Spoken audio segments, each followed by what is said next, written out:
विशाल होते हुए भी, पूर्ण ब्रह्म होते हुए भी अभिज्ञ भोले वाले बनते।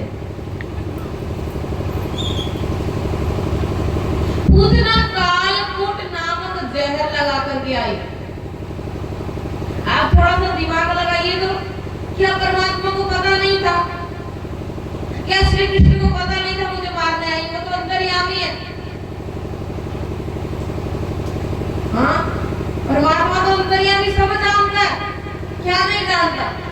फिर भी आराम से उस पूतना की राक्षसनी की गोदी में बैठ गए।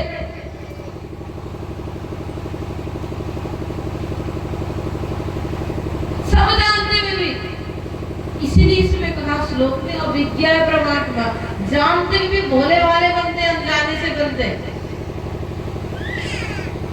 और स्वराट पूतना की गोदी में बैठ भी गए भोले वाले बच्चे बन करके, लेकिन फिर स्वराट उसका ऐसा कल्याण किया, ऐसा कल्याण किया कि चिल्लाती रह गई, बोलो कृष्ण कन्हैया लाल की।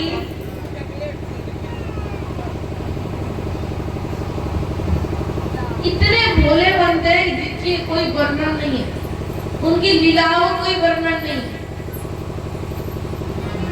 हमारे एक छोटा सा भजन भी गाते हैं, वो मेरा एक साथी है, बड़ा ही भोला भाला है।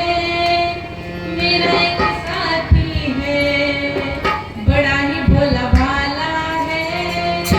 मिले ना उस जैसा, वो जग से निराला है।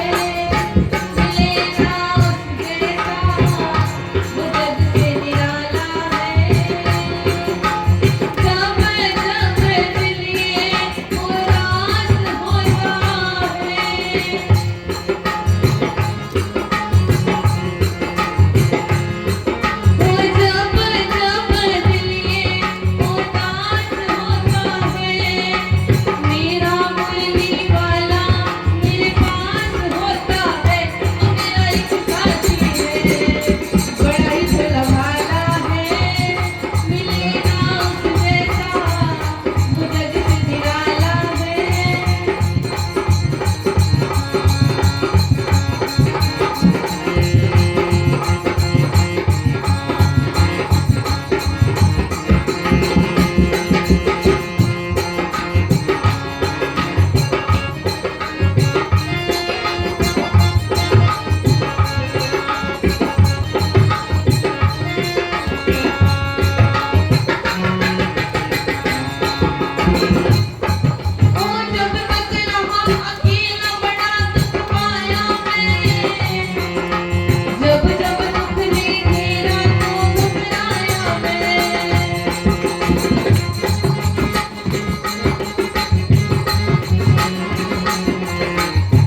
कैसे?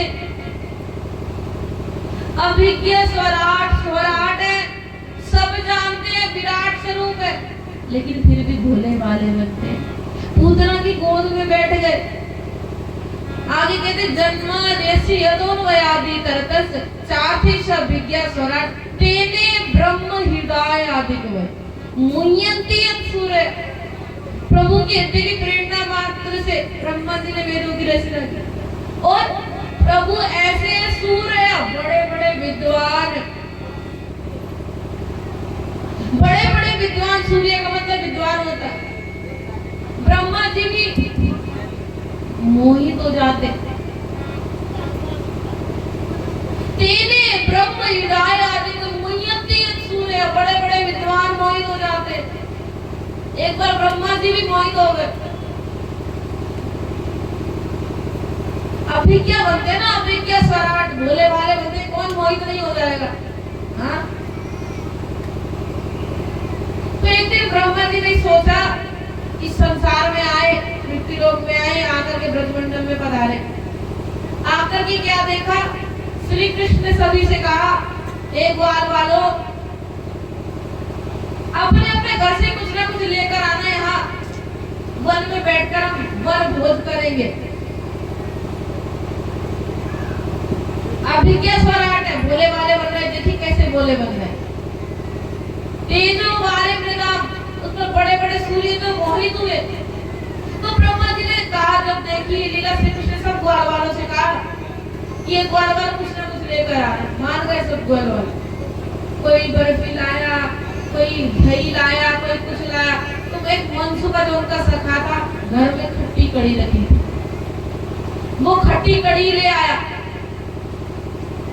बासी थी वो भी खट्टी कड़ी, आप ले जाएंगे? नहीं, खट्टी कड़ी ले आया। जब सब ग्वाल वालों को देखा, कोई पनीर लाया, कोई रसगुल्ले लाया, कोई कुछ लाया, तो अपनी खट्टी कड़ी को पीछे छुपा लिया। पीछे छुपाकर मन ही मन सोच रहे, क्यों लाल लगा खट्टी कड़ी, बासी कड़ी खिला। तो कन्हैया ने सबसे सब सामान लिया, सामग्री ली। इधर पूरे मन सूखा, तू क्या लाया मेरे लिए? कहा, लाला मैं कुछ नहीं लाया, मेरे घर कुछ नहीं था। जब तू कुछ नहीं लाया तो पीछे क्या छुपा रहा है? तो कन्हैया छीनने लगे। जैसे ही छीनने लगे उस खट्टी कड़ी को, वो खट्टी कड़ी मनसूबा के पेट पे गिर गई। बोलो कृष्ण कन्हैया लाल की। अब जैसे ही पेट पर गिरी, आज शाम सुंदर साटने लगे। पेट पर खट्टी कड़ी, वो भी बासी, आज नंदन नंदन चाट रहे। इसलिए कहा पहले श्लोक में, अभिज्ञ स्वराट। स्वराट तो है, पर अभिज्ञ भोले वाले बनते। आज खट्टी कड़ी चाट रहे हैं, भगत के वश में है भगवान। इधर से ब्रह्मा जी देख रहे हैं। कृष्ण की लीला अटपटी, झटपट लखे न कोय, जो मन की खटपट मिटे तो चटपट दर्शन होए। बोलो कृष्ण कन्हैया लाल की। कृष्ण को हर किसी के बस की बात नहीं है समझना। ये टेढ़ी टांग वाला हर किसी को समझ नहीं आता। इसे समझने के लिए श्रद्धा रखनी पड़ेगी। श्याम सुंदर की लीला को समझने के लिए जब तक श्रद्धा नहीं है, समझ आने वाली क्यों अटपटी है। टेढ़ी टांग वाले की लीला हर किसी को समझ नहीं आती। ब्रज का रास का महत्व हर किसी को समझ नहीं आता। आज ब्रह्मा जी भी मन ही मन सोच रहे हैं, ये कैसा लाला विराट है, परमात्मा सुना है, परमात्मा ही छोटा सा, ये कोई परमात्मा नहीं है। शंका हो गई ब्रह्मा जी को। आप लोग भी सुनिए, कभी परमात्मा पर शंका नहीं करनी चाहिए, कभी प्रभु पर शंका नहीं करनी चाहिए। आज ब्रह्मा जी को शंका हो गई, सोच रहे हैं ये कैसा भगवान है, पेट से खट्टी कड़ी चाट रहा। बोलिए नहीं, राधे राधे। पेट से खट्टी कड़ी चाट रहा। ब्रह्मा जी ने कोई भगवान परीक्षा ली, सारे ग्वाल बाल को चुरा करके ब्रह्मलोक ले गए। अब जैसी ग्वाल वालों को चुराया तो श्री कृष्ण ने ध्यान लगा, श्री कृष्ण भी ब्रह्मलोक में पहुंचे, ब्रह्मा जी मृत्यु लोक में पहुंचे, देखो ये क्या कर रहे। आकर के देखो नहीं, ये मस्त लीला कर रहे हैं। कन्हैया ने ब्रह्मलोक जैसे ही पहुंचे, ब्रह्मा जी नीचे पहुंचे, कन्हैया ने ब्रह्म का रूप बना लिया, ब्रह्मा जी बन गए। जैसे नकली ब्रह्मा बने, द्वारपाल से कह दिया, चौकीदारों से द्वारपालों से कहा, ओ द्वारपालों, ब्रह्मा नकली बन गए। कोई भी नकली ब्रह्मा है तो अंदर घुसने मत देना, खुद ब्रह्मा जी बन गए। कोई भी नकली ब्रह्मा है अंदर घुसने मत देना। अब ब्रह्मलोक में श्री कृष्ण ब्रह्मा जी बनकर बैठ गए। जैसे ही ब्रह्मा जी बनकर बैठे, इधर ब्रह्मा जी ब्रह्मलोक में पहुंचे, द्वारपालों ने धक्का दिया, अरे झूठे ब्रह्मचारी, यहाँ से कौन है तुम? हमारे ब्रह्मा तो अंदर बैठे। ब्रह्मा जी मन ही मन सोचने लगे, अभी तो द्वापर चल रहा, कलयुग आया नहीं, कलयुग को प्रवेश कैसे लग रहा मुझे, अभी तो द्वापर ही चल रहा। तो ब्रह्मा जी कहा, अरे पागल हो गए हो क्या, मैं तो ब्रह्मा हूँ, क्या बात करते हो, मैं ही ब्रह्मा हूँ। अरे क्या बात करते हो, हमारे ब्रह्मा जी तो अंदर बैठे हैं, आप ब्रह्मा कह रहे हैं अपने आप को, ठगिया हो तुम, चले जाओ यहाँ से। अब ब्रह्मा जी ने ध्यान लगाया, समझ गए कृष्ण के लीला टपटी झटपट लगे न कोई, जो मन की खटपट मिटे तो चटपट दर्शन हो। आज खटपट मिट गई ब्रह्मा जी की। पहले शंका कर रहे थे, जब खट्टी कड़ी श्याम सुंदर ने चाटी पेट से, तब सोच रहे थे भगवान है कि नहीं है। आज सोच रहे हैं पक्का पूर्ण ब्रह्म परमात्मा, इनकी शंका दूर हो गई। तो श्री कृष्ण से समय याचना की, स्तुति की, श्री कृष्ण ने क्षमा दी, लेकिन श्राप दे दिया। इंद्र को श्राप नहीं दिया, लेकिन ब्रह्मा को श्राप दिया। ब्रह्मा को क्यों श्राप दिया? 1 साल तक ग्वाल दूर किए। प्रभु हर चीज सहन करते हैं, लेकिन अगर उनके भक्तों को कोई उनसे दूर करे, उनसे सहन नहीं होता। श्राप दे दिया, ब्रह्मा तूने 1 साल तक मेरे ग्वाल वालों को मुझसे दूर किया, जा मैं तुझे श्राप देता हूँ, तेरा पूरे विश्व में एक मंदिर होगा। बोलो कृष्ण का नहीं लाल की। कहीं ब्रह्मा जी का मंदिर दिखा आपने? पुष्कर को छोड़ कर गए। इसलिए आपसे भी कभी भगवान रुष्ट ना हो, आपको कभी परमात्मा छोड़े नहीं, आपसे कभी रूठे नहीं, इसलिए कभी भी किसी भक्त को कष्ट मत देना। बोलो कृष्ण का नहीं लाल की। कभी भी किसी भक्त को मंदिर जाने से, भागवत में जाने से रोकना नहीं। कोई बहू कहे मुझे कथा सुनने दो, परमात्मा से दूर कभी किसी को नहीं करना। परमात्मा से दूर किया तो परमात्मा आपका फिर आप खुद नहीं सोच पाएंगे आपको क्या होगा। कभी किसी भक्त को कष्ट नहीं देना। बोलो कृष्ण कन्हैया लाल की। तेरे ब्रह्म हृदय आदिक वे मोहियत नियत सूर्य, बड़े बड़े विद्वान ब्रह्मा जी जैसे मोहित हो जाते हैं। तेजो वारि मृदाम यथा विनिमयो यत्र त्रिसर्गो मृषा धामना स्वेन सदा निरस्तकोकम सत्यम परम धीमहि। तेजो वारि मृदाम यथा विनिमयो यत्र त्रिसर्गो मृषा। आपने मृत्युष्णा देखी है ना, जब खूब धूप होती है, वो सूर्य मृत्यु लोग इस फल पे पड़ता है तो जल जैसा प्रतीत होता है। हाँ, और वही जब जल में पड़ता है तो फल जैसा प्रतीत होता है, लेकिन वो सत्य नहीं है, झूठ है। इसी तरह ये संसार असत्य होते हुए भी सत्य सा प्रतीत होता है। बोलो कृष्ण कन्हैया लाल की। सच लगता है, सब मेरा लगता है, मेरा शरीर, मेरी आंख, मेरा हाथ, कुछ भी मेरा नहीं है। तो ये संसार कैसा है? मृग कृष्ण जैसा है। जब वो सूर्य थल में पड़ता है तो जल जैसा लगता है, वही जब जल में पड़ता है तो फल जैसा लगता है, लेकिन वो सत्य नहीं है। ऐसे ही ये संसार है, सत्य लगता है पर असत्य असत्य। बोलो कृष्ण का नहीं लाल की।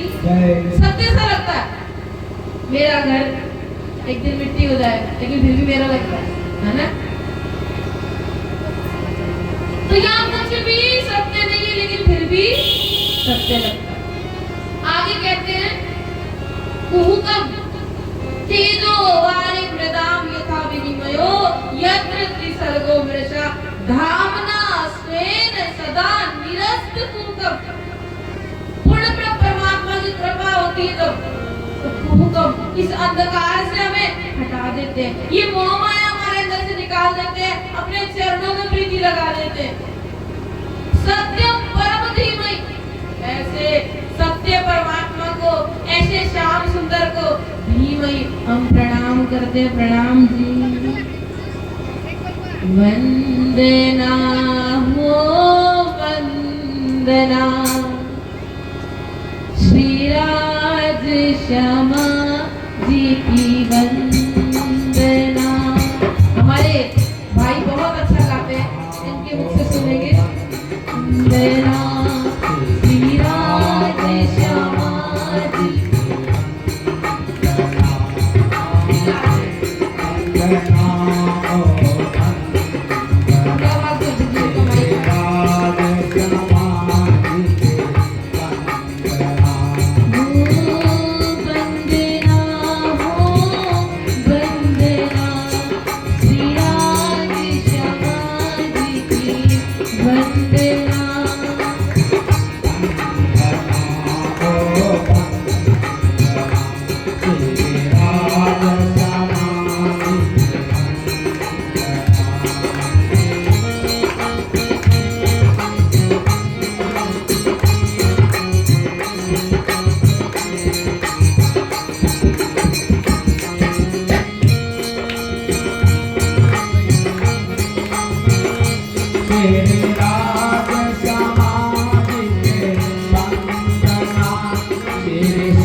सत्यम परम धीमहि। हम सभी श्रवण कर रहे थे श्रीमद् भागवत का प्रथम श्लोक। तो ऐसे सत्य परमात्मा को हम सभी मानते हैं, प्रणाम करते हैं, जो ये नहीं कहते कि सबका मालिक एक है। वो सरेआम कहते हैं गीता में, जो था, जो हूँ, जो रहूंगा, सब कुछ मैं हूँ। किसी का ध्यान नहीं करते। क्योंकि देखिए, मैं आपको एक चीज बताऊं, जो सर्वशक्तिमान है, पूर्ण ब्रह्म परमात्मा है, उसे इस तरह बैठने की जरूरत नहीं है, ध्यान करने की जरूरत नहीं है, किसी को पूजने की जरूरत है। वो खुद शक्तिमान, खुद सर्वशक्तिमान है, खुद परमात्मा है, पूर्ण ब्रह्म है, विराट है। क्या जरूरत है ध्यान करने की? क्या जरूरत है कहने की सबका मालिक एक है? श्री कृष्ण किसी का ध्यान नहीं करते, वो खुद ही सर्वशक्तिमान है। कभी नहीं कहते सबका मालिक एक, कहते मैं ही हूँ सब कुछ। मोदी कह सकता है मैं प्रधानमंत्री हूँ, हम नहीं कह सकते। कह सकते हैं क्योंकि हम है ही नहीं, तो कैसे कहेंगे? इसी प्रकार से जो परमात्मा होगा वही कह सकता है सब कुछ मैं हूँ, हम नहीं कह सकते। हर किसी के बस की बात नहीं है। तो कृष्ण ने डट के कहा है कि जो था, जो हूँ, जो रहूंगा, सब कुछ मैं हूँ। बोलो कृष्ण का नहीं है लाल की। इसलिए हम कृष्ण प्रणामी धर्म से सभी देवी देवता का सम्मान करते हैं, लेकिन समर्पण केवल कृष्ण को करते हैं। बोलो कृष्ण प्रणामी धर्म की जय। तो दूसरा श्लोक श्रीमद् भागवत का कहता है, धर्म प्रोजित कई तो वक्त्र परमो निर्मत सराणाम सताम। श्रीमद् भागवत का विषय क्या है? परम धर्म का निरूपण करना ही श्रीमद् भागवत का विषय है। हमें भी करना चाहिए। और इसे सुनने का अधिकारी कौन है? निर्मत सराणाम सताम। जिसके अंदर मत्सर ना हो, जिसके अंदर मत्सर ना हो, वही श्रीमद् भागवत सुनने का अधिकारी है। बोलो कृष्ण का नहीं है लाल की। मैं नहीं कह रही, भागवत कह रही है। निर्मत सराणाम। अगर भागवत में आना मत्सर भरा है, कार भरा है, काम क्रोध तेरा मेरा दूसरे से जलना भरा है, तो भागवत में आने कोई लाभ नहीं। इससे बढ़िया अपने घर बैठिए। बोलो कृष्ण का नहीं है लाल की। अगर भागवत में आकर के हमें वो झुकना, हमें वो प्रेम, सबके प्रति एक रूप भावना है, वही अधिकारी श्रीमद् भागवत सुनने का। तो विषय क्या है? परम धर्म का निरूपण करना। अधिकारी कौन है? जिसके अंदर मत्सर ना हो। और ये संबंध किससे कराता है?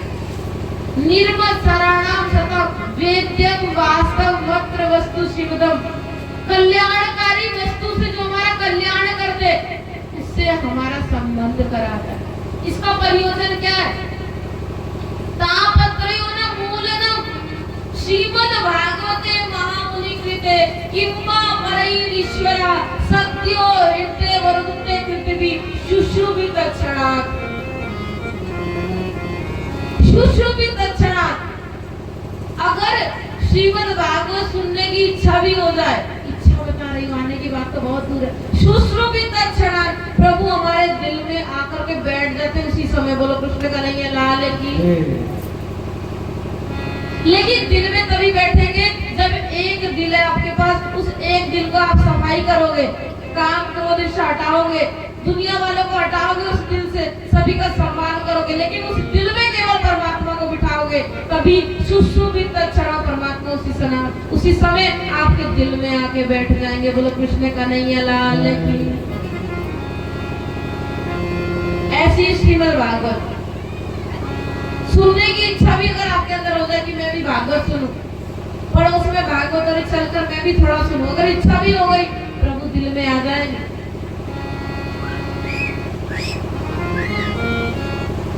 तो आगे कहते हैं निगम कल्पतरोर गलितम फलम। निगम कल्पतरोर गलितम फलम सुख मुखाद अमृतद्रव संयुतम पिबत भागवतम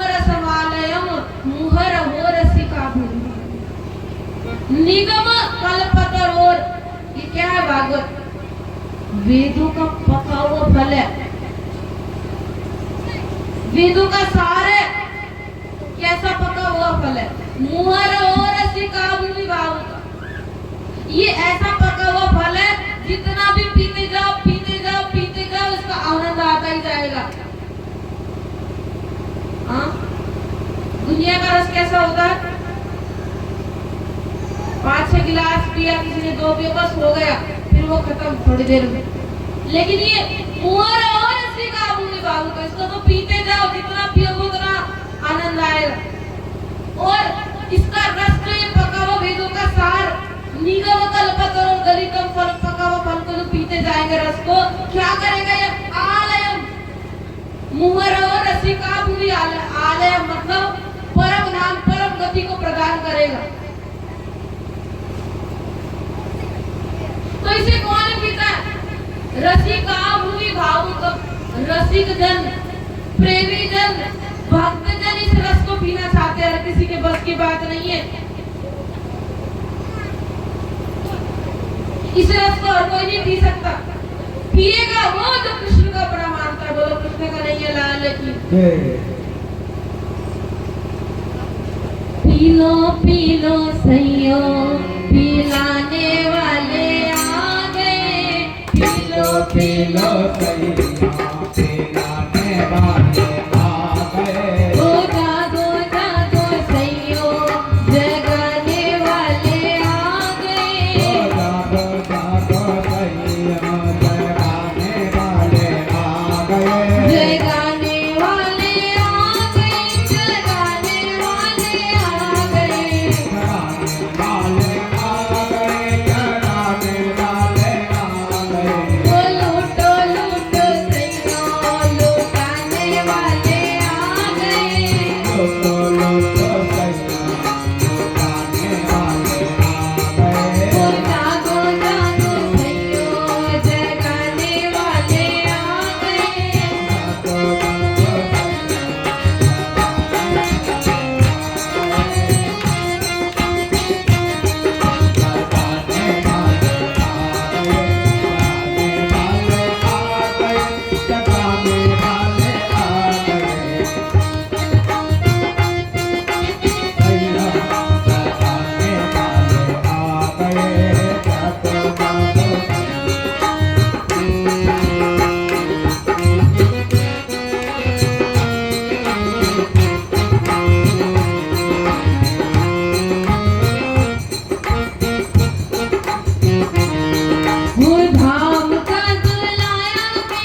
प्रकार से मुँह रहो रसिका भूमि भाव।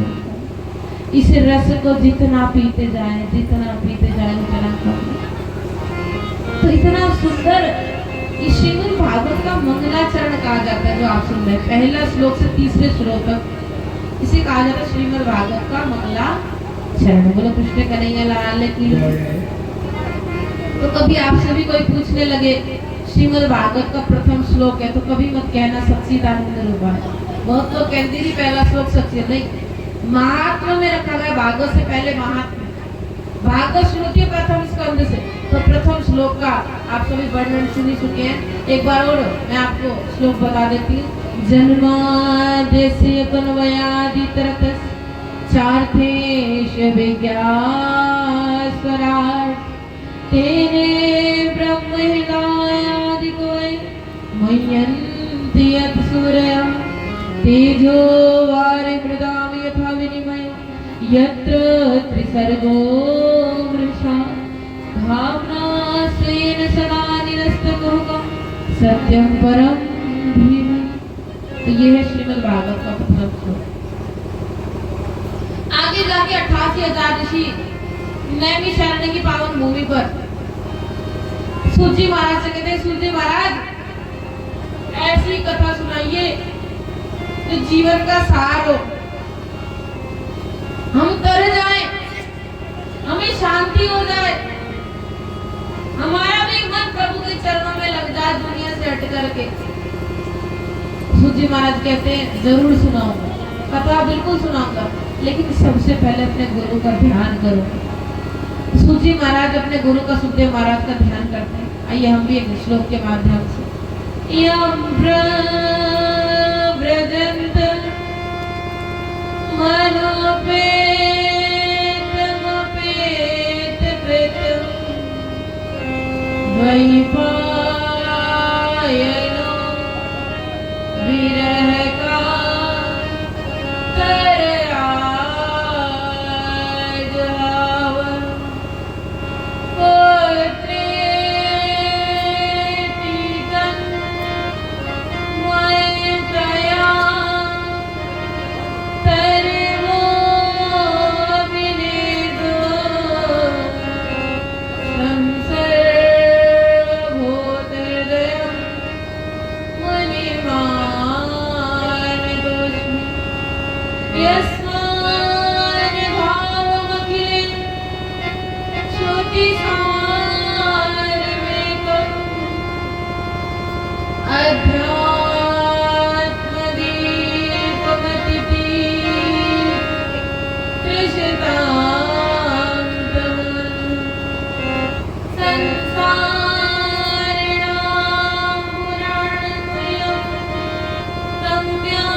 कहते हैं एक बार की बात है, नारायण जी नारायण करते हुए पार्वती मैया के पास पहुंचे कैलाश में। नारायण करते हुए जब पार्वती मैया के पास पहुंचे, ओ मैया प्रणाम। नारद जी भी प्रणाम करते, आप सोचते हम ही करते हैं। देवी देवता भी राधे राधे नहीं करते, नमस्ते नहीं करते, गोविंदाय नमो नारायण नहीं करते, क्या करते हैं? प्रणाम। ओ मैया प्रणाम। आज पार्वती मैया चौंक गई, यार क्या बात नारद जी, बड़े दिन में पधारे हो, बड़े खुश लग रहे हो, क्या बात है? अरे मैया आज मेरी इच्छा हो गई, आपके हाथों से गरम गरम खीर मिल जाती तो आनंद आ जाता। बिल्कुल नारद जी। अच्छा मैं ये खीर खाने से पहले एक बात पूछना चाहता हूँ। हाँ हाँ बिल्कुल बताओ। मुझे ये बताओ, पार्वती मैया से कह रहे हैं, ओ पार्वती मैया एक बात बताओ, भोलेनाथ तुमसे कुछ छुपाते तो नहीं है? कैसी बात कर रहे हो? अरे मेरे पतिदेव श्रीमान का नाम तो भोलेनाथ है, भोले वो भोले वाले कुछ नहीं छुपाते। अच्छा पक्का? अच्छा ये बताओ पार्वती मैया, ये जो तुम्हारे भोलेनाथ ने गलों में मुंडों की माला धारण की है, क्यों की है? अब भैया पार्वती मैया को झटका लग गया, कहती मुझे तो बताया ही नहीं आज तक, क्यों गले में मुंडों की माला धारण करते पता ही नहीं है। अभी तो तुम बड़ी ठाठ से कह रही थी मैया भोलेनाथ को छुपाते नहीं है। हाँ अभी बड़ी ठाठ से कह रही थी कि मेरे पति देव मेरे श्रीमान तो भोलेनाथ है, कुछ छुपाते नहीं है। आज क्या हुआ मैया? अब नारद जी चल दिए। अब मैया कोई खीर वीर नहीं खानी, मैया को टेंशन दी और चल दी। अब पहले के जमाने में कूप भवन होते थे, को भवन में जब कोई स्त्री ढूंढती थी वहां जाकर के बैठते तो पति देव समझ जाते थे कि आज ये क्रोध में गुस्से में। तो आज पार्वती मैया गुस्से में क्रोध में बैठी, इधर भोलेनाथ बम बोले बम बोले बम बम बम करते आ रहे हैं, डमरू बजाते हुए छम छम करते हुए भोलेनाथ आ रहे हैं। तो इधर उधर देखते आज पार्वती मैया कहाँ गई, देखते हैं बड़े गुस्से में बैठी। ओ पार्वती क्या हुआ? बोली नहीं। अरे बताओ तो सही। कभी कभी ऐसा होता है ना, कोई गुस्से में बैठ जाए और कुछ ना बोले, अरे गलती बता दे तो भी चल जाए, क्षमा मांग ले, प्रायश्चित कर ले, और ना बताए तो बड़ा दुख लगता है। आज पार्वती मैया गुस्से में बैठी, भोलेनाथ पूछ रहे क्या हुआ मैया? ओ पार्वती क्या हुआ? आज पार्वती बोलती नहीं है। जब 10-15 बार भोलेनाथ ने बोला, पार्वती मैया बोली ओ भोलेनाथ एक बात बताओ, तुम्हारा नाम क्या है? बोले भोलेनाथ। तुम सच में बोले? हाँ मैं बोला। भोलेनाथ ये बताओ आप मुझसे कुछ छुपाते हो कि नहीं? अरे पार्वती कैसी बात कर रही हो, तुमसे तो मैंने आज तक कुछ छुपाया ही नहीं, क्या हुआ? पक्का कुछ नहीं छुपाया? नहीं कुछ नहीं छुपाया। तो ये बताओ तुमने ये गले में जो मुंडों की माला धारण की है क्यों की है, बताओ जरा। तो भोलेनाथ बोले जब जब तुम्हारी मृत्यु होती है तब तब मैं तुम्हारी सेवा देती। हे पार्वती मैया तुम जो बार बार पूछ रही हो, जब जब तुम्हारी मृत्यु होती है तब तब मैं तुम्हारे गले, तुम्हारी गर्दन को, तुम्हारे सर को अपने गले में तुम्हारी याद में धारण कर लेता हूँ। अच्छा पार्वती मैया बोली तुमने कौन सी अमर बूटी पी रखी जो तुम मरते नहीं हो? हाँ मैं तो मरती हूँ, तुम गले में धारण कर लेते मेरे मुंडों को, पर तुमने कौन सी अमर बूटी पी रखी है तो बताओ जरा। तो कहते मैंने अमर कथा सुन रखी है। अमर कथा? ये अमर कथा क्या होती है भोलेनाथ? अरे मैया पार्वती ये अमर कथा ऐसी होती है जिसे सुन करके अमर हो जाते हैं। फिर तो मुझे भी सुना, मैं भी सुनूंगी भोलेनाथ। अगर आप मेरे पति देव है, आज मुझे आप अमर कथा सुनाएंगे। वो पार्वती मैया जिद लेकर के बैठ गए। भोलेनाथ ने कहा चलो ठीक है। डमरू बजाया, डमरू बजाते ही सारे छोटे मोटे कीड़े मीड़े सबके सब जितने कैलाश में सब बाहर हो गए। चींटियां तक डमरू बजाते बाहर हो गए, नंदी बंदी सब बाहर हो गए। आज पार्वती मैया को भोलेनाथ बैठ गए कथा सुनाने के लिए, अमर कथा। अब जैसे ही अमर कथा सुनाने को बैठे, ऐसी कथा सुनाई, ऐसी कथा सुनाई कि क्या बताया जाए। इतने मधुर मधुर प्रसंग सुना रहे हैं। गोविंद मेरो है, गोपाल मेरो है, गोविंद मेरो है, गोपाल मेरो है।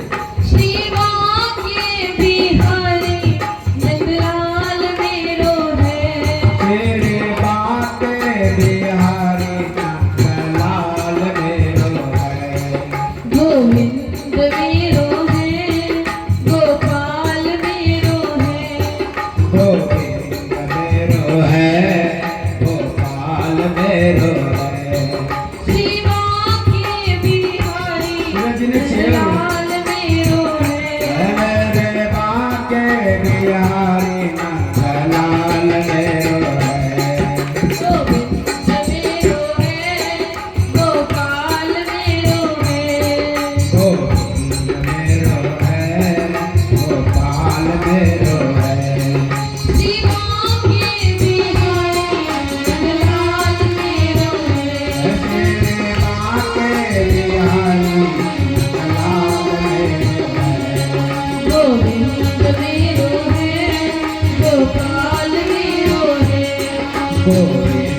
मेरो है, गोपाल मेरो है। बोले कृष्ण कन्हैया लाल की। जय। आज पार्वती मैया हट लेकर के बैठी। अगर तुम मरते नहीं हो, अमर तुमने अमर कथा सुन रखी, मैं मरती तो तुम अपने मुंडों की धारा मेरे जब जब मैं मृत्यु को प्राप्त होती हूँ, तुम मेरी याद में मेरे मुंडों को गले में धारण करते हो। तो तुमने जो अमर कथा सुनी वो मुझे सुना, मैं भी अमर होगी। तो आज भोलेनाथ ने डमरू बजाया, कैलाश में बैठे आज पार्वती मैया को कथा सुनाने लगे। एक दिन कथा सुनी, पार्वती मैया से कहा, ओ मैया पार्वती ध्यान से सुनना कथा को, ध्यान नहीं भटकाना और हुंकारा देती रहना, मेरा कहीं ध्यान लग जाए। हुंकारा देती रहना कि मैं कथा सुन रही हूँ करती रहना कथा के बीच में।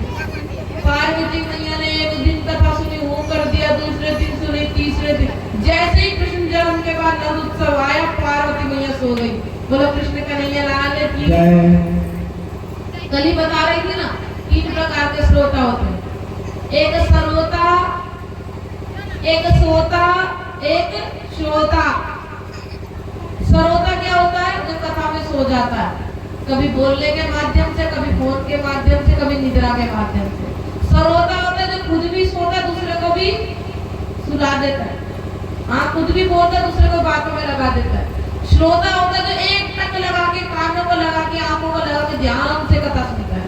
अब देख लेना आप, सरोता हो कि सोता हो कि श्रोता हो। बोलो कृष्ण कन्हैया लाल की। पार्वती मैया ने एक दिन कथा सुनी, हुंकार दिया, दूसरे दिन हूं कर दिया, तीसरे दिन, 5वें दिन नींद आ गई। इधर एक तोता था, पेड़ पर बैठा, वो सुन रहा था सुन। उसने हमारा कथा सुन ली। जैसे ही 7 दिन पूरे हुए, आके जयकार लगाया, कृष्ण कन्हैया लाल की जय। जैसे ही जयकार लगाया, भोलेनाथ ने आँख खोली। आँख खोलते क्या देखते, पार्वती मैया तो सो गई। तो सोचने लगे मन ही मन, कथा का हुंकार तो 7 दिन तक आया, मुंह करते रहे। पार्वती मैया को उठाया, ओ पार्वती उठो उठो उठो, तुम कथा में कौन से दिन सोई थी? बोली 5वें दिन। तो 5वें दिन के बाद 7 दिन तक हुंकारे की आवाज कहाँ से आई? सारी जगह देखा तो कुछ दिखता नहीं। पेड़ पर जैसे ही देखा तो एक तोता सुख कथा सुन रहा, पर सुन लिया, दौड़ पड़े, दुष्ट आज तुझे नहीं छोड़ूंगा, तूने हमारी कथा चोरी से सुनी, नहीं छोड़ूंगा। आगे आगे सुख, पीछे पीछे भोलेनाथ। और वही सुख व्यास जी की धर्मपत्नी बिट्टी का बाल सुखा रही थी, उनके मुख में चला गया। भोलेनाथ कह रहे, आज तू बाहर निकल, तुझे छोड़ूंगा नहीं। इधर से व्यास जी आ गए। व्यास जी कहे, भोलेनाथ तुम कितने भोले हो, सच में भोले हो? कैसे? अरे जिसने अमर कथा सुन ली वो कैसे मरेगा? आपके मारने से भी नहीं मरेगा, इसने तो अमर कथा सुन ली। अब भोलेनाथ को प्रार्थना की, भोलेनाथ लौट गए। इधर 12 साल तक वो सुख नहीं निकला, तोता नहीं निकला, संतान के रूप में हो गया गर्भ में। 12 साल तक जब नहीं निकला, व्यास जी ने प्रार्थना की, हे सुखदेव महाराज अब बाहर निकलिए, हम पर कृपा कीजिए, हम भी पिता बनना चाहते हैं, आप बाहर निकलिए। तो कहा, नहीं नहीं पिताजी, ये संसार बड़ा अटपटा है, माया ही माया, मोह ही मोह है, सब मुझे घेर लेगा, मोह माया में मुझे नहीं पड़ना पिताजी। तो कहा ठीक है, तुम मोह माया में मत पड़ना, निकलो तो सही। जैसे ही 12 साल के बाहर निकले गर्भ से, होते ही 16 साल के हो गए। बोलो कृष्ण कन्हैया लाल की। नंद धड़ंगे भाग गए जंगल की ओर और चलते जा रहे हैं। इधर हे पुत्र यम प्रभजंत मनुपेत मपेत कृत्यम द्वै पायनो विरह का दराज पुत्री की तन्मय दया। पुत्र की इतना तन्मय हुए, रोते रोते पुत्र को रोकते, रुको सुखदेव, पुत्र रुको बेटा रुको।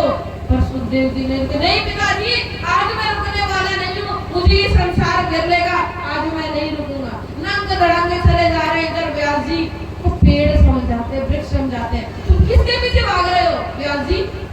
हमारे इतने दिन पे पत्ते गिरते, फल गिरते हैं, फिर होते, हम तो दुखी नहीं होते, आप व्यास होकर के दुखी हो रहे हो।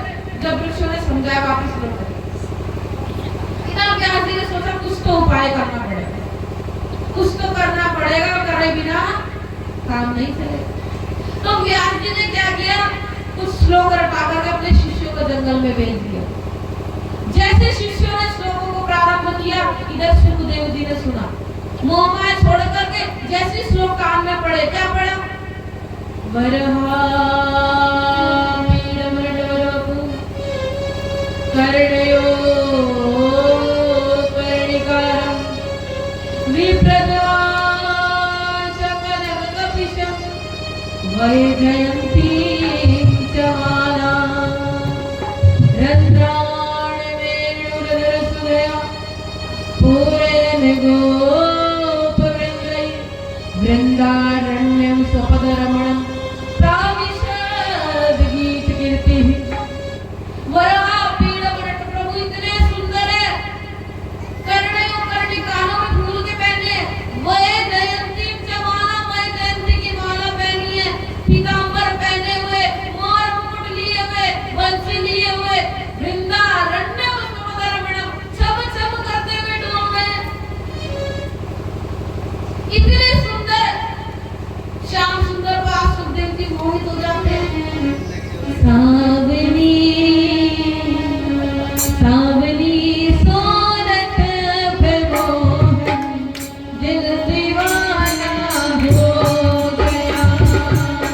सावले सूरत पे मोहन दिल दीवाना हो गया। दिल दीवाना हो गया मेरा, दिल दीवाना हो गया। दिल दीवाना हो गया मेरा, दिल दीवाना हो गया। सावली सावली सूरत पे मोहन दिल दीवाना हो गया। सावली सूरत पे मोहन दिल दीवाना हो गया।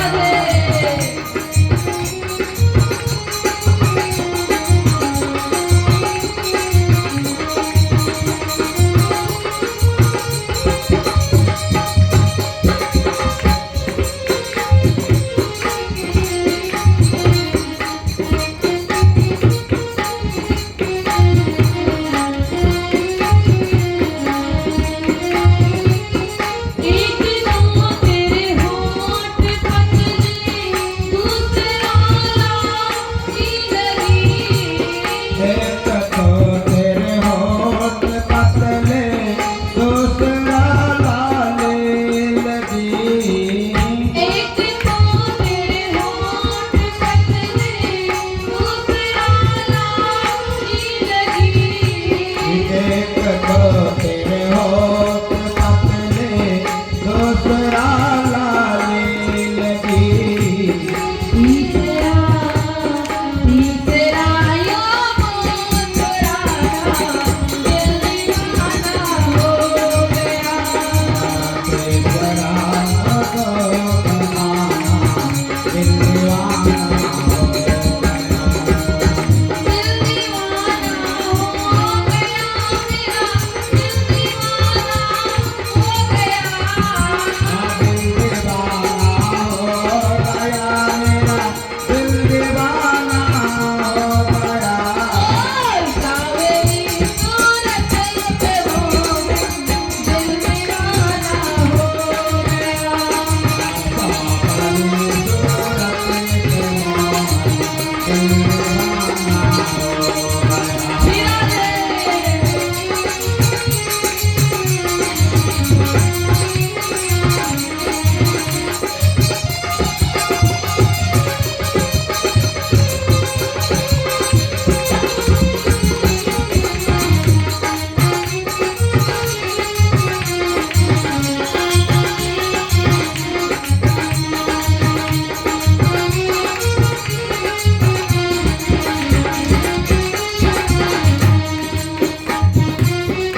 एक तो तेरे पैर कोमल, दूसरा पायल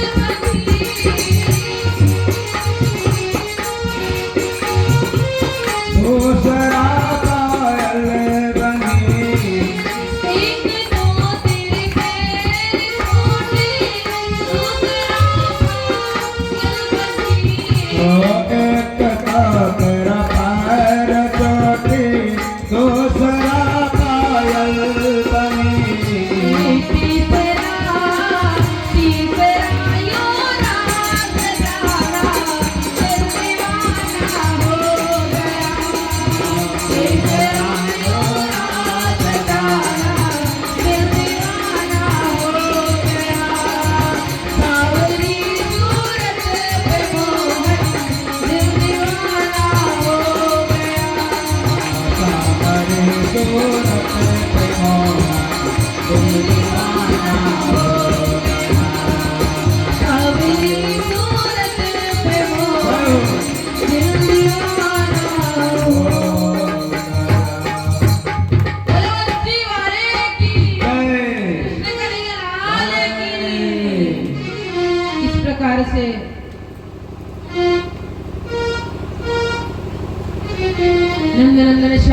सुंदर सुंदर दिव्य। क्या तो सुखदेव महाराज जी जन्म होते ही भाग लिए पिताजी को छोड़ के, मुझे मोह माया में नहीं फंसना। पिताजी दुखी बैठे हैं, लेकिन आज तक उन छोटे छोटे बच्चों के द्वारा, व्यास जी के शिष्यों के द्वारा इतना सुंदर श्लोक सुना। बरहा पीड़ मिनट बर बपू कर्णयो कर्णिकारम विप्रदवासा कनक कपिशम वये जयंतीम च माला रंध्राण वेणु रधर सुदय पूरयन गोप वृंदई वृंदारण्यम सुपदरमण प्राविशद। शाम इतने सुंदर है। फिर मन में सोचने लगे सुखदेव महाराज, सुंदर तो है पर दयालु है कि नहीं। चलो माना बहुत सुंदर है, नंगे पैर वृंदावन में डोलता, वृंदारण्य वही जयंती मौला पहनता, पर दयालु है कि नहीं। उसी समय दूसरा श्लोक सुनते हैं। अहोबतीयम कनकाल कोटम अहोबतीयम कनकाल कोटम जिघांसयापा ययदप्यसाध्वी लेवे गतिं धात्रिचितां ततोऽन्यं तं वादयामि शरणं व्रजे। पहले सुना था वराह पीडम नटवर, प्रभु सुंदर तो, पर मन में सोचने लगे दयालु है कि नहीं। उसी समय जब ये श्लोक सुना, अहोबती स्तन कालकूटम, बका की बहन बकी पूतना कालकूट नामक जहर लगा के आई प्रभु को मारने, लेकिन ले भी गतिम धा त्रिचितां ततोऽन्यं कं वादयामि शरणं व्रजे। उसे भी मां की गति प्रदान की। इसलिए भागवत से हमें सीखने को मिलता है, प्रभु किसी को मारते नहीं है, परमात्मा किसी को मारते नहीं। अरे परम नाम का पुण्यधर्म परमात्मा किसी को मारेगा? सोचिए तो, प्रभु मारते नहीं है, कल्याण कर देते हैं। कंस को मारा नहीं है, गति प्रदान की। पुतना को मारा नहीं है, गति प्रदान की। ले भी गतिम धा त्रिचितां, मां की गति प्रदान की। हाँ, तो प्रभु कभी किसी को मारते नहीं, केवल गति प्रदान करते, मोक्ष प्रदान करते, परम गति को प्रदान करते, लेकिन मारते नहीं है। बोले श्री प्राणनाथ प्यारे की, सद्गुरु महाराज की। इस प्रकार से जब ये दो श्लोक सुखदेव महाराज जी सुनते, प्रभु सुंदर भी है, प्रभु दयालु भी है, आज लौट जाते अपने घर की तरफ, पिताजी की तरफ, पिताजी से श्रीमद् भागवत श्रवण करते। तो आगे जाके भागवत में एक जगह प्रसंग आता है, श्रम एव ही केवलम। भागवत तो बहुत लोग कराते हैं, लेकिन किस प्रकार से भागवत करे? श्रम एव ही केवलम। भागवत कराना है, लेकिन श्रम एव ही केवलम भागवत करेंगे।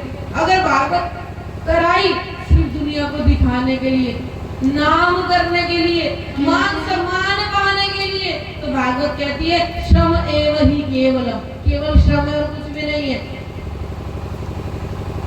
मेहनत करता है ना व्यक्ति, बस वही है, मेहनत किया, कोई काम नहीं लाई, कोई रंग नहीं लाई, लेकिन भागवत किया, किसी को गति मिल जाए, किसी को मोक्ष मिल जाए, हमारी प्रभु के चरणों में रुचि बढ़ जाए, प्रभु के चरणों में हमारा चित्त, हमारा मन, हमारा दिल लग जाए, तब भागवत सफल है। बोलो कृष्ण कन्हैया लाल की। और जीवन का सार क्या है? 88,000 ऋषियों ने पूछा, तो कहा प्रभु की प्राप्ति करना, प्रभु के चरणों में मन लगाना, यही जीवन का सार। ये अवतार से कितने अवतार होते हैं प्रभु के? तो भागवत कहती है हरेर संख्यक, अनेकों अवतार है प्रभु के। कुछ लोग कहते हैं दीदी 24 अवतार है। बोलो कृष्ण कन्हैया लाल की। भागवत नहीं कहती 24 अवतार, भागवत के हरेर संख्यक, प्रभु के तो अनेकों अवतार है भाई। 24 अवतार कैसे हो? गीता कहती है यदा यदा हि धर्मस्य, जब जब धर्म की हानि होती है तब तब प्रभु को आना पड़ता है, तब तब प्रभु प्रकट होते हैं। तो क्या आज प्रभु प्रकट नहीं होते? कहोगे? प्रभु तो आज भी प्रकट हो रहे किसी न किसी रूप में। जब जब हमारे पर संकट पड़ता है, प्रभु तो देखे ब्रह्मा जी 50 वर्ष के, क्या 24 के अवतार होंगे? जब जब धर्म की हानि पड़ती है, प्रभु आते रहते हैं। बोलो कृष्ण कन्हैया लाल की। अनेकों अवतार है प्रभु के।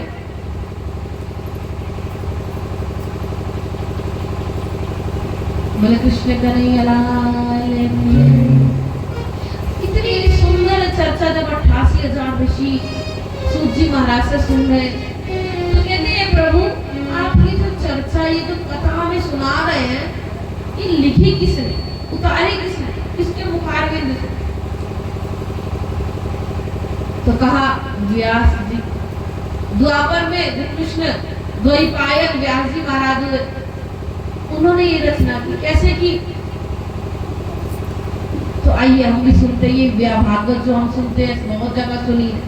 वेद व्यास जी ने भागवत की रचना क्यों की? ये प्रश्न 88,000 ऋषियों का भी, हम लोगों का भी है। तो बड़े ही ध्यान से सुनेंगे। बोलो कृष्ण कन्हैया लाल की। एक बार की बात, व्यास जी बड़े दुखी बैठे, नारद जी आए। नारद जी ने आकर कहा क्यों व्यास जी आपका मुंह लटका सा क्यों लग रहा है, दुखी से लग रहे हैं? तो कहा मैंने पुराणों की रचना कर दी, महापुराण की रचना कर दी, शास्त्रों की रचना कर दी, पर मुझे शांति नहीं है। क्यों नहीं है शांति? क्योंकि व्यास जी त्रिकालदर्शी थे। तो उन्होंने कहा मैंने ध्यान से देखा, कलयुग आने वाला, कलयुग में लोगों का बुद्धि भी मंद होगी और भाग्य भी मंद होगा। किसी की अगर बुद्धि मंद हो, भाग्य तेज हो, तो भी काम चल जाता है ना? किसी का भाग्य खराब हो और बुद्धि तेज हो, तो भी काम चल जाता है। लेकिन व्यास जी ने देखा कलयुग जब पूरा आएगा तो बुद्धि और भाग्य दोनों ही मंद होगा। बोलो कृष्ण कन्हैया लाल की। व्यास जी को चिंता हो गई, टेंशन हो गई, क्या करे? तो कहते हैं नारद जी से बताओ क्या करें, मुझे अभी भी शांति नहीं, इतनी पुराण लिख डाले मैंने। तो कहा प्रभु का अभी तक आपने लीला संकीर्तन का वर्णन नहीं किया। मुझे देखो, नारद जी बता रहे मुझे देखो, मैं पहले दासी पुत्र था। दासी पुत्र थे नारद जी पहले जन्म में। अभी तो ब्रह्मा के पुत्र जो कहलाते हैं ना, पहले नहीं थे। ध्यान से सुनना, दासी पुत्र थे। उनकी माँ संतों की सेवा करती थी, बर्तन धोती थी, कपड़े धोती थी। दासी पुत्र थे नारद जी पहले। और नारद जी बता रहे आप दुखी, मेरी तो सुनो, मेरी चर्चा, मेरी हिस्ट्री में आती, आपका बताता हूँ। मैं दासी पुत्र था। मेरी माँ जब संत आते खूब सेवा करती, मेरा भी मन संतों में लग गया। तो एक दिन जब संत जाने लगे, मैं भी संतों के साथ चल दिया। संतों ने मुझे लेकर नहीं गए, कहा तू माँ का इकलौता पुत्र है, तू यही रह। मंत्र देकर गए, मैं जाप करने लगा और मन ही मन इतना दुखी हुआ। एक दिन अचानक से रात के संध्या के समय मेरी माँ दूध धोने के लिए गई और रस्सी, सांप चल रहा था, सोचा रस्सी है, पैर रख दिया। उसी समय सांप ने डस लिया, माँ मर गई। मैं खुश हो गया। बोला कृष्ण कन्हैया लाल। मैं तो खुश हो गया, लेकिन दुनिया को दिखाने के लिए रोने लगा। अंदर ही अंदर सोच रहा था अच्छा है मेरी माँ चल बसी, मैं बढ़िया से भक्ति करूंगा, भजन कीर्तन सुबह सुबह उठकर 3 बजे 4 बजे आनंद लूंगा प्रभु के साथ। लेकिन दुनिया को दिखाने के लिए ड्रामा करना पड़ा। बोलो कृष्ण कन्हैया लाल की। माँ को तो ऊपर से लिखा रहता है जिसको जिस समय जाना। कभी कभी क्या होता है ना, कोई अच्छी घटना, हमारे घर में कुछ अच्छा कार्यक्रम होता है और कोई घटना घट जाती है, तो हम सोचते हैं कि हमारी वजह से घट गई। ऐसा नहीं है, जिसका जब लिखा है वो कभी जाता है। कभी भी अपने ऊपर मत लेना हमारी वजह से ऐसा हुआ। प्रभु ने सबका लिख रखा है, तो प्रसन्न होना चाहिए। जो जिस समय गया प्रभु की इच्छा थी, हमारी वजह से नहीं गए। बोलो कृष्ण कन्हैया लाल की। सबका समय निश्चित है, कब किसकी मौत आनी। तो आज नारद जी बता रहे थे दासी पुत्र का माँ चल बसी। मैं निकल पड़ा भजन कीर्तन में, पीपल के पेड़ के नीचे बैठा, प्रभु का सुंदर दर्शन हुआ। दर्शन होने के बाद सावली सूरत का दर्शन होते ही वो अंदर ध्यान हो गई सूरत। मैं बहुत रोया, तड़पा, प्रभु से कहा आप क्यों अंदर ध्यान हो गए? तो प्रभु ने कहा तुम्हें मेरे पर विश्वास नहीं हो जाए, इसलिए मैं तुम्हें थोड़ी सी झलक दिखाई। तुम भजन करो फिर मुझे मिलोगे। नारद जी भजन करने लगे, मांगने लगे वो प्रभु को प्राप्त, लेकिन तब वो बल के कारण फिर से ब्रह्मा पुत्र बने। बोलो नारद जी महाराज की तब का प्रभाव। तो ये व्यास जी महाराज आप भजन कीर्तन प्रभु की लीलाएं लिखो, आपको शांति हो जाए। तो व्यास जी के मुख से भागवत निकलने लगी, इधर गणेश जी लिखने लगे। इस प्रकार से भागवत की रचना ही। बोलो श्रीमद् भागवत महापुराण जय। आगे जाकर के बहुत वर्णन आता है, जितना सुनाया जाए उतना कम। आगे भागवत में आता है यदा मृदे को रवि से ज्ञाना वीरेश्व गोविंद गतिम गतेषु भृगो दराविद गदा विमर्शो भग्नो रुदंडे धृतराष्ट्रपुत्रे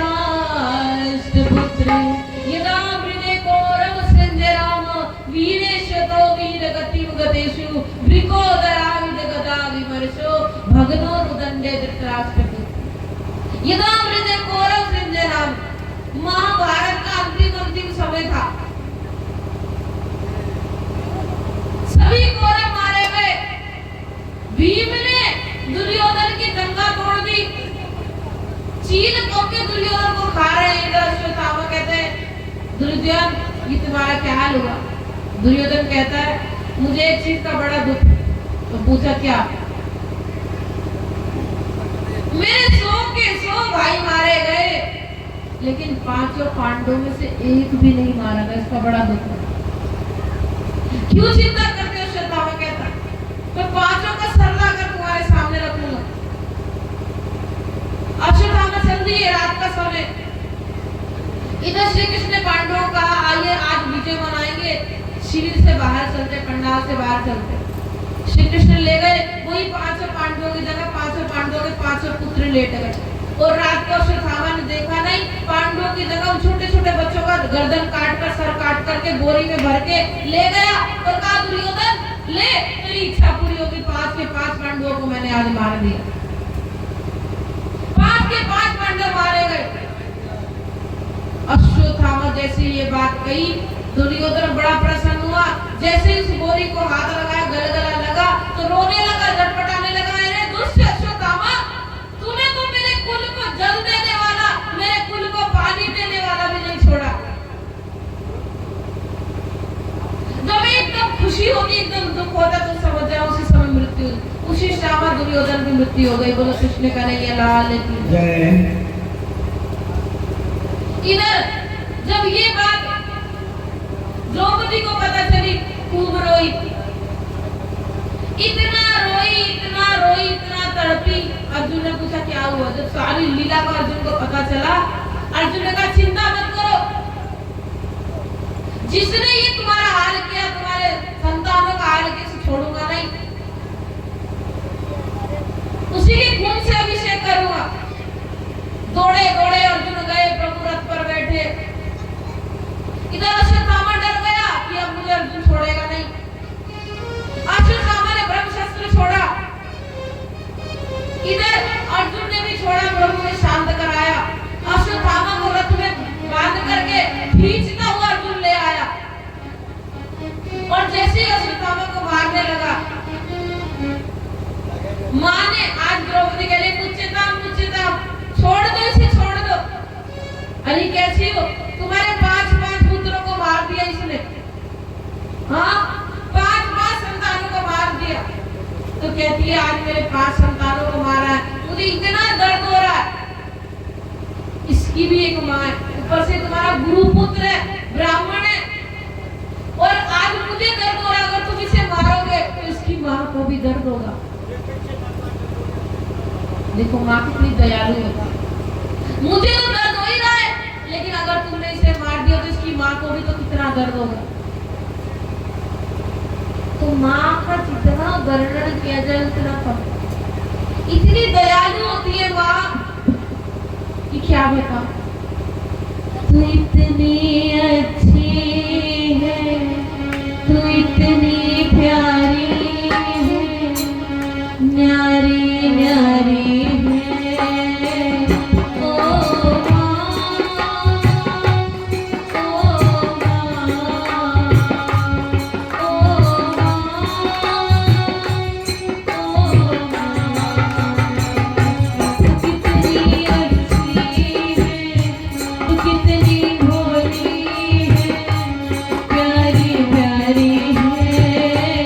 ओ माँ, ओ माँ, ओ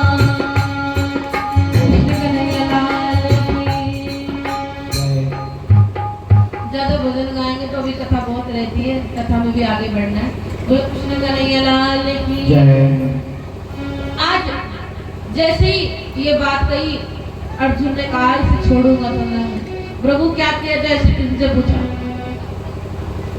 तो ब्राह्मण की कभी हत्या नहीं करनी चाहिए, लेकिन आताताई को छोड़ना भी नहीं चाहिए। इसने आज हद कर दी।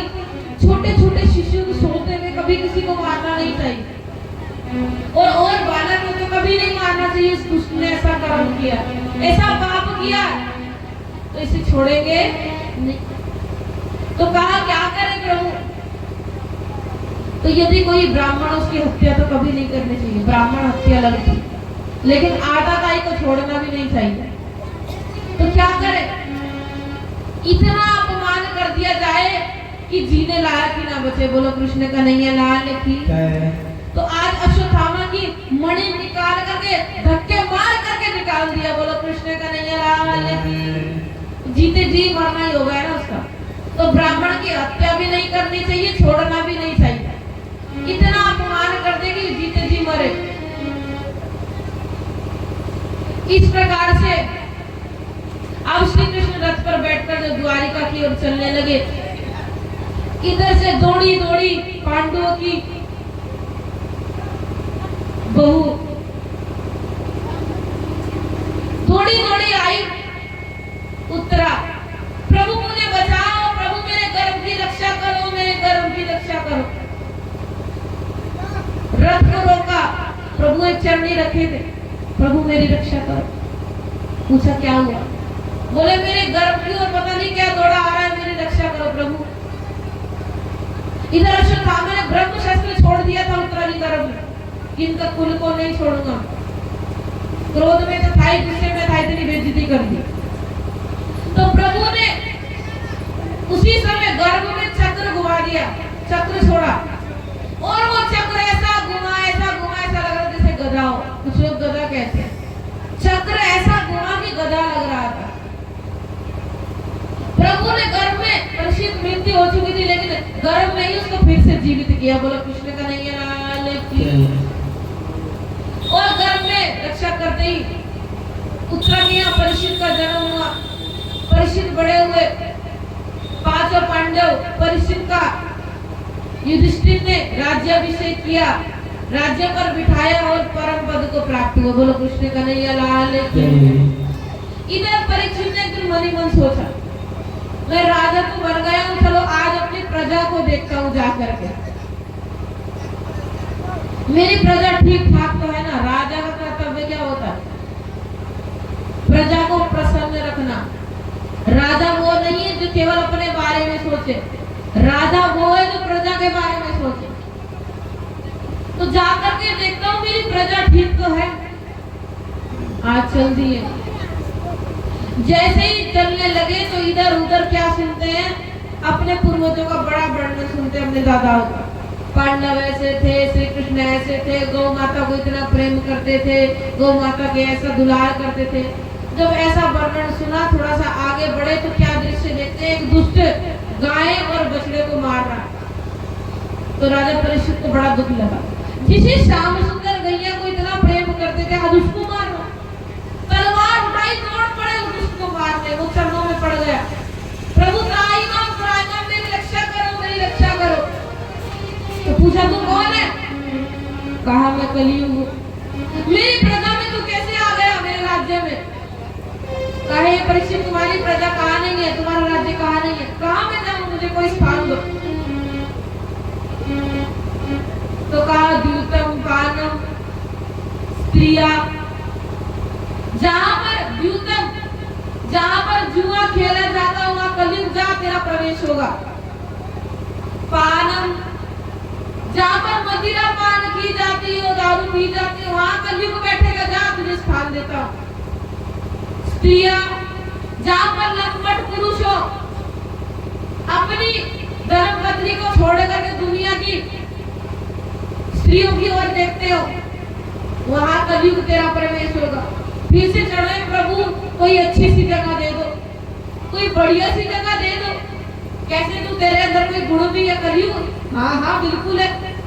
यत् फलम नास्ति तपसा न योगिना समाधिना तत्फलम लभते सम्यक् कलोके शव कीर्तना। हे प्रभु, कलोके शव कीर्तना, कलयुग मेरे अंदर एक अच्छा लक्षण भी है, मैं कलयुग हूँ। तब सतयुग में, त्रेता में, द्वापर में जब तक तुझे प्रभु मिलते थे, लेकिन कलयुग में भजन करने से, कीर्तन करने से ही प्रभु मिल जाते हैं। अच्छा तेरे अंदर ये अच्छा गुण है, हाँ प्रभु मेरे अंदर ये अच्छा गुण है। तो जा स्त्रिया सुना, तेरे को मैं सोने में वास देता हूँ। उसी समय सोने में कलयुग बैठ गया। बोलो कृष्ण कन्हैया लाल की। अब ये मत सोचना कि सोने में कलयुग है, क्योंकि लोग भागवत में भी अंतिम दिन कुछ ना कुछ सोने की चीज देते हैं। तो सभी चीजों में कलयुग नहीं बैठता। कहीं अपनी कानों की बालियां, मंगलसूत्र उतार उतार के फेंक दो। सुनो ध्यान से, कथा समझ आएगा। कलयुग किस सोने पर बैठता है?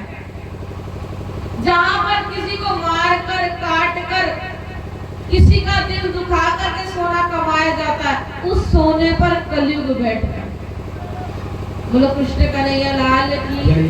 तो कलयुग इन 4 जगह पर स्थान देते हैं। तो एक जरासंध, आपको पता है कैसा दुष्ट था, उस दुष्ट का एक मुकुट रखा था, वही मुकुट पहनकर परीक्षित एक दिन पहन लिया। जैसे ही वो सोने का मुकुट जरासंध का पहना, उसी समय इच्छा हो गई, मारो काटो गलो, ऐसी भावना आने लगी। किसको मारो? दिग्विजय के लिए शिकार करने के लिए निकल पड़े। जैसे ही शिकार करने के लिए निकले, प्यास लगी। प्यास ऐसी लगी, वही एक श्रृंगी ऋषि का आश्रम था, शमीक ऋषि का आश्रम। शमीक ऋषि के आश्रम में जैसे ही पहुंचे, बाबा जी शमीक ऋषि ध्यान में बैठे थे, मगन थे ध्यान में। और ध्यान में बैठे बैठे बाबा, ओ बाबा शमीक ऋषि, मुझे प्यास लगी, मुझे पानी पिलाओ। 5 बार बोलो, ओ बाबा उठो उठो उठो। बाबा जी तो ध्यान में मस्त है। कहा देखता हूँ ये ढोंगी बाबा है कि असली बाबा? ध्यान में है कि नाटक कर रहा है। एक मरा हुआ सांप पड़ा था, गले में डाल दिया। अब जैसे ही मरा हुआ सांप गले में डाला, बाबा नहीं हिले, परिस्थिति लौट। इधर जब उनके पुत्र शमीक श्रृंगी ऋषि को पता चला शमीक ऋषि के गले में मरा हुआ सांप डाल दिया मेरे पिताजी के, श्रृंगी ऋषि ने श्राप दे दिया, जिसने भी ये दुष्कर्म किया उसको 7 दिन में तक्षक नाम के सर्वश्रेष्ठ की मृत्यु हो जाएगी। बोलो कृष्ण कन्हैया लाल की। श्राप दे दिया। अब जैसे ये शमीक ऋषि को बात पता चली कि उनके पुत्र ने श्राप दे दिया, राजा परीक्षित को उसी समय एक बालक को भेजकर, ब्राह्मण को भेजकर राजा परीक्षित को सब कुछ बताया कि तुम्हें 7 दिन में मरने का श्राप लगा।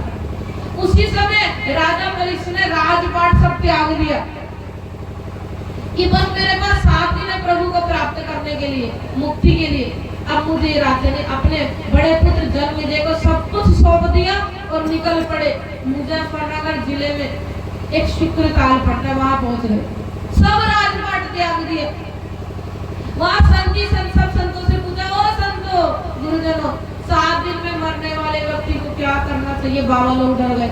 अरे भैया 7 दिन में सोमवार, कोई मंगलवार, कोई सोमवार को, ये कैसा प्रश्न कर रहा है? कोई उत्तर नहीं दे पा रहा। उसी बीच में सुखदेव महाराज नंग धड़ंगे पधार गए अचानक से।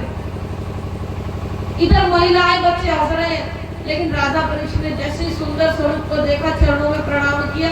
जैसे ही राजा परीक्षित चरणों में सम्राट ने प्रणाम किया, स्त्रियां डर के मारे भागी, अरे राजा प्रणाम कर रहा है। सुंदर आसन मिट्टी का बिठाया, सुखदेव महाराज जी को बिठाया और कहने लगे, प्रभु हे सुखदेव महाराज, ऐसा कोई उपाय बताइए जो 7 दिन में मरने वाले व्यक्ति को क्या करना चाहिए, जीवन का सार क्या है? तो सुखदेव महाराज कहते हैं, अरे रुको रुको तो सही, तुमने तो पशुओं की जड़ियां ही लगा दी। तो सुखदेव महाराज कह रहे संत ज्यादा देर किसी के यहाँ नहीं रुकते, कथा किया और चल देते, इसलिए मैंने पशुओं की जड़ी लगा दी।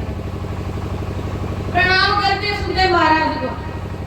हरि की कथा सुनाने वाले, हरि की कथा सुनाने वाले, तुमको लाखों प्रणाम, तुमको लाखों प्रणाम। कथा सुनाने वाले तुमको लाखों प्रणाम, तुमको लाखों प्रणाम। तुमको लाखों प्रणाम, तुमको लाखों प्रणाम।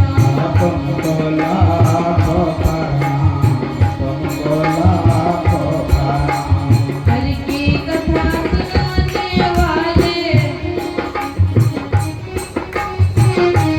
तुमको लाखों प्रणाम, तुमको लाखों प्रणाम।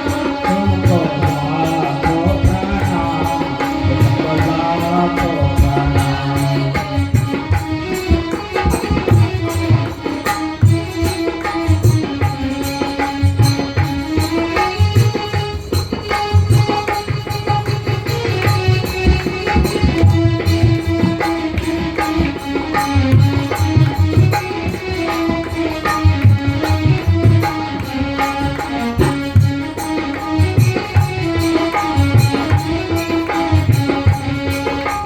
लेकर विष का प्याला जा रहे थे अब मुरगाला, हम लेकर विष का प्याला जा रहे थे अब मुरगाला।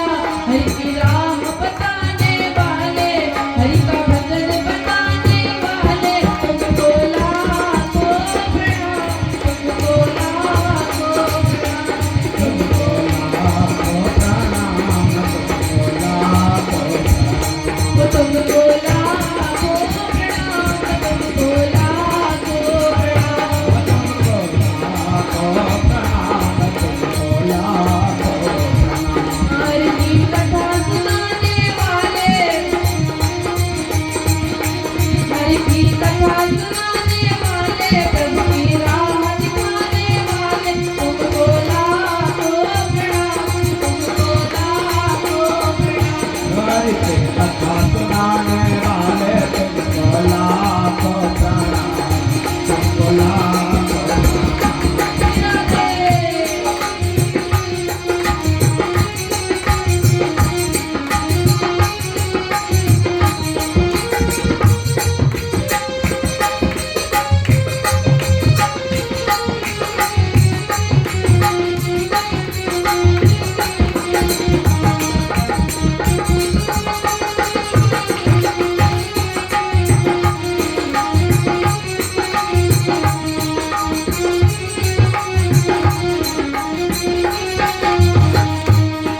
हम भूल गए थे मन में, बल खो बैठे थे तन में।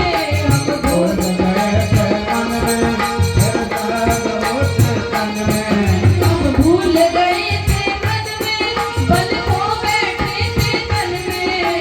भूल गए थे मन में, धन भीग होते तन में। हरि की राह बताने वाले, हरि को राह बताने वाले, हरि की राह बताने वाले, राह बताने वाले, तुमको लाखों प्रणाम, तुमको लाखों प्रणाम, तुमको लाखों प्रणाम, तुमको लाखों प्रणाम। तुमको लाखों प्रणाम, तुमको लाखों प्रणाम। लाखों प्रणाम।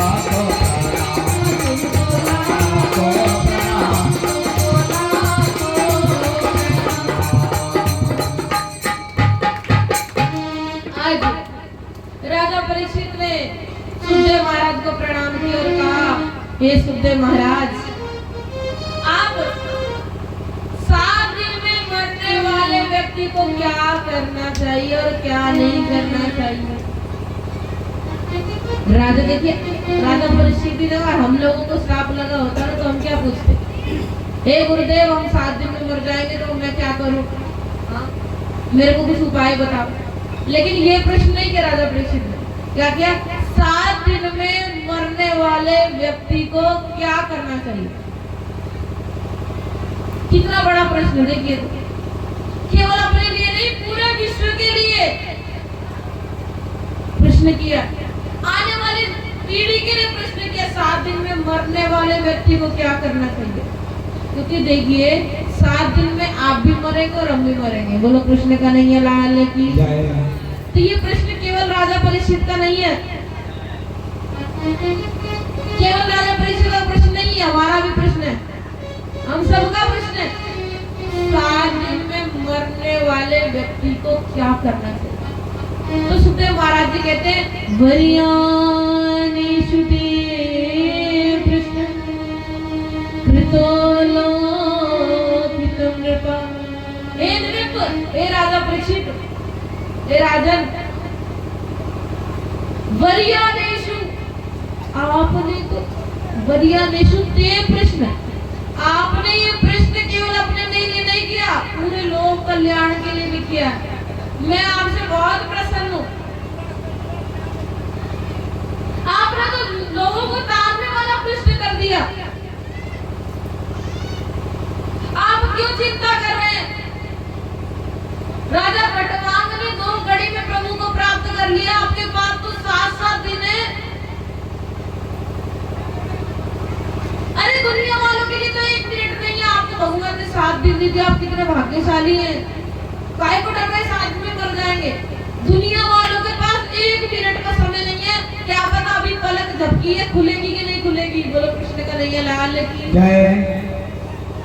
आप लोगों के लिए सोचिए, राजा परीक्षित तो गारंटी है 7 दिन में मरेगा, श्राप लगा। हमें तो 1 मिनट 1 घंटे का समय नहीं है, कब हमारी मृत्यु आ जाए, मुझे अभी करंट लग जाए, अभी चली जाओ। भरोसा है कल कथा कर पाऊंगी कि नहीं? किसी का भरोसा नहीं, मेरा नहीं, आपका भी नहीं है। लेकिन सुखदेव महाराज जी समझा रहे हैं राजा परीक्षित को, अरे भैया काहे को डर रहा है? तेरे पास तो 7-7 दिन है, 7 दिन में तू क्या से क्या कर सकता है, प्रभु का राम से प्राप्त कर सकता है।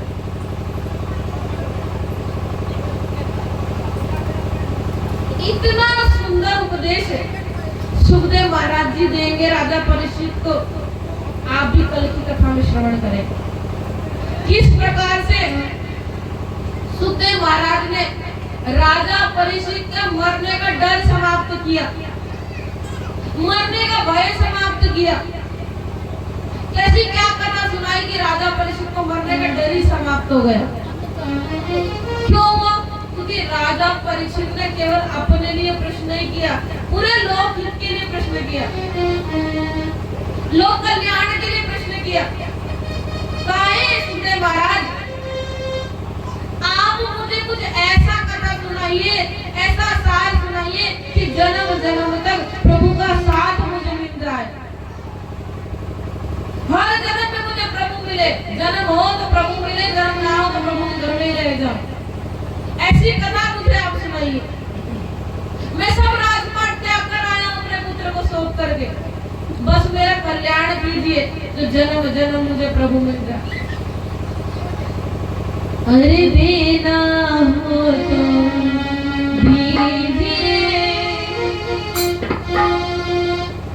जन्म जन्म का साथ देना हो तो दीजिए, जन्म जन्म का साथ देना हो तो दीजिए, जन्म जन्म का साथ।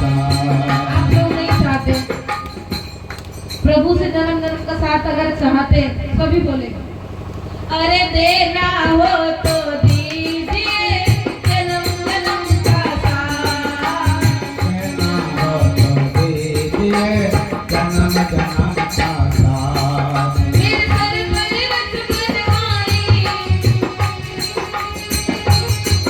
मेरे सर पर रख बनवाई, अपने ये दोनों हाथ देना हो तो दीजिए, जन्म जन्म का साथ। देना हो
तमन्ना यही है।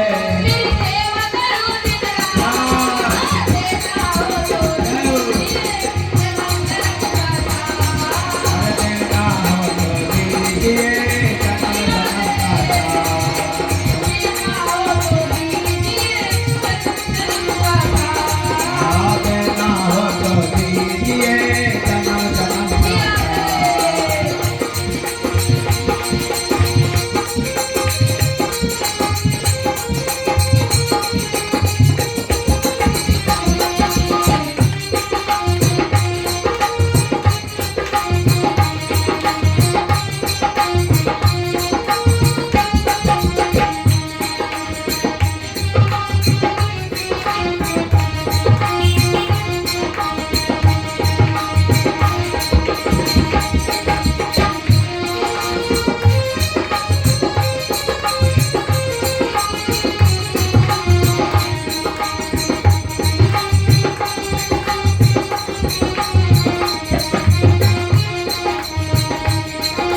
झुलस रही है गम की धूप में प्यार की सैया कर दे तू।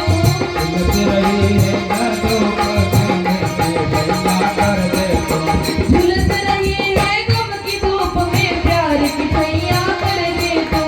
झुलस रही है धूप में प्यार की साया कर दे तू। बिन माझी के नाव उतरे ना अब पतवार पकड़ ले तू। बिन पानी का नाम चले ना अब पतवार पकड़ ले तू। मेरा रास्ता रोशन कर दे, मेरा रास्ता रोशन कर दे। मेरा रास्ता रोशन कर दे। मेरा रास्ता रोशन कर दे। साई अभियारे ना देता हो तो दीजिए जन्म जन्म का साथ। देना हो तो दीजिए जन्म जन्म का साथ। मेरे सर पर रख बनवारी, रख बनवारी, मेरे सर पर रख बनवारी। मेरे सर पर रख बनवारी। अपने ये दोनों हाथ देता हो तो दीजिए जन्म जन्म का साथ। देना हो तो दीजिए जन्म जन्म का साथ। और देना हो तो दीजिए जन्म जन्म का साथ। देना हो तो दीजिए जन्म जन्म का साथ। देना हो तो जन्म जन्म का साथ।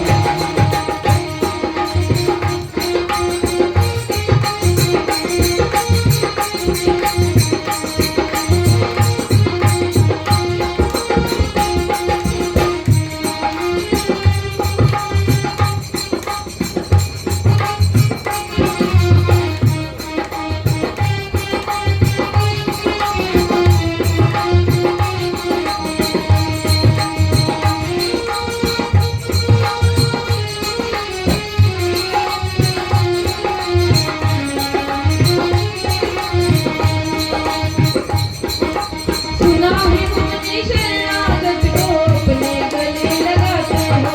सुना है हमने शरणागत को अपने गले लगाते हो। सुना है तुमने शरणागत को अपने गले लगाते हो। सुना है हमने शरणागत को अपने गले लगाते हो। ऐसा मैंने क्या मांगा जो देने से घबराते हो। ऐसा हमने क्या मांगा जो देने से घबराते हो। ऐसा हमने क्या मांगा जो देने से घबराते हो। ऐसा हमने क्या मांगा जो देने से घबराते हो। मेरे दिल की तमन्ना यही है, मेरे दिल की तमन्ना यही है। मेरे दिल की तमन्ना यही है। मेरी सेवा करूं दिन रात, देना हो तो दीजिए जन्म जन्म का साथ। देना हो